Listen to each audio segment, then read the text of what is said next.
اهلا وسهلا بيكم. النهارده هنعمل وصفه سهله بسيطه من غير اي تعب ولا اي مجهود. دلوقتي الوصفه بتاعتنا بان احنا هنحط معلقه سمنه بلدي، كبيره.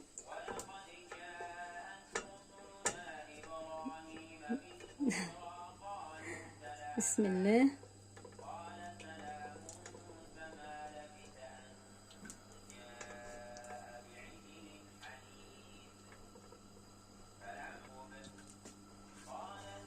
ومعانا بصلايه مقطعه،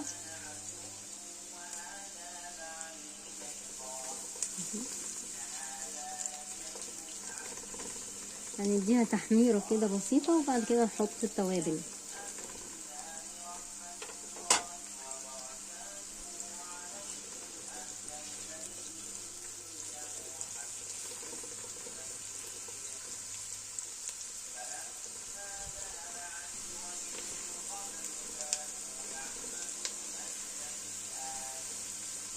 هنبدأ كده نحط التوابل بتاعتنا.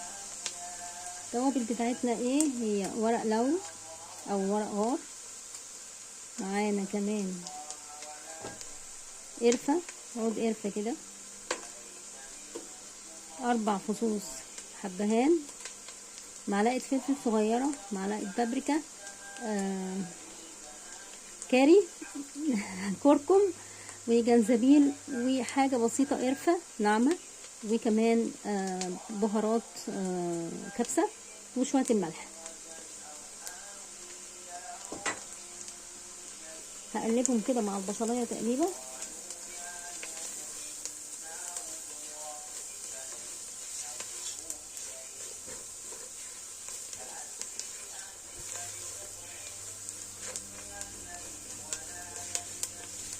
هبدأ بقى بعد كده اجيب الفراخ بتاعتي واحطها. انا هنا معايا قطع صدور فراخ، انا مقطعاها مكعبات بالشكل ده. انا مش هعملها المرة دي بفراخ صحيحة، لا انا هعملها بمكعبات صدور.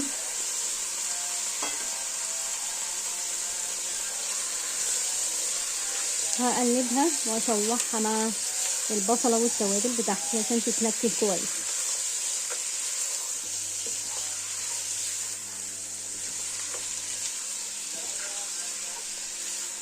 طبعا انا حطيت الملح بالنسبه لي عادي، مفيش حاجه اسمها الملح انه ما بيسويش الحاجه، لا، الملح مع بدايه الاكل بيديها نكهه وبيديها طعم، يعني تبقى الحاجه مملحه حلوه،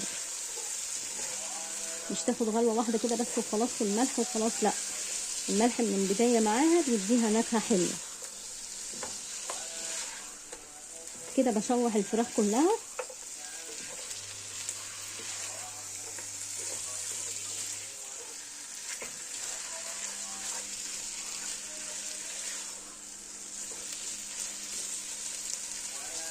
ادي للفراخ صدمه من جميع الاتجاهات اهي كده، لونها ابتدى يتغير.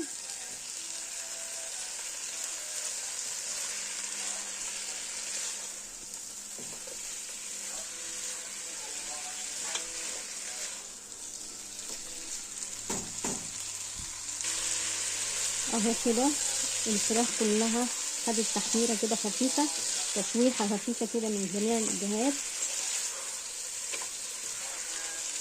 زي ما احنا كده شايفين يا بنات. ما تنسوش تشتركوا في القناه وتفعلوا زر الجرس عشان يوصلكوا كل جديد وسهل من قناتنا. ما تنسوش تدعموني بتعليقاتكم عشان استمر. هبدأ بقى احط معايا هنا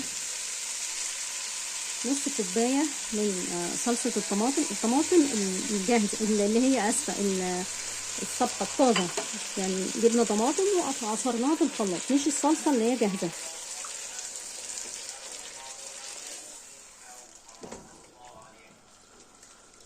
وهزود عليها شويه ميه كمان عشان الفراخ تستوي.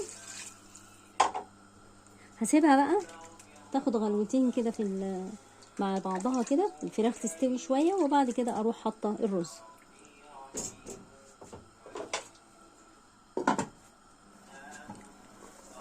كده تمام قوي كده، الفراخ خلاص كده خدت السوا بتاعها.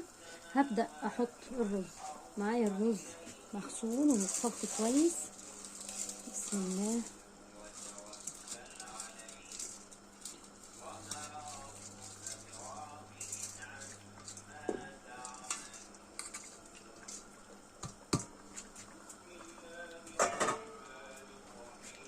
هقلب بقى كده واشوف الدنيا عامله ايه معايا، محتاج ميه تاني ولا لا. بس الميه بتاعته كده مظبوطه.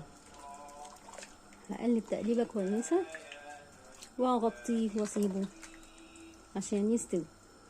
هتاكد بس من الملح بتاعه. ما شاء الله ما شاء الله، خطير، طعمها خطيره. هسيبها بقى تغلي وبعد كده اوطي عليه وايه لحد ما يستوي.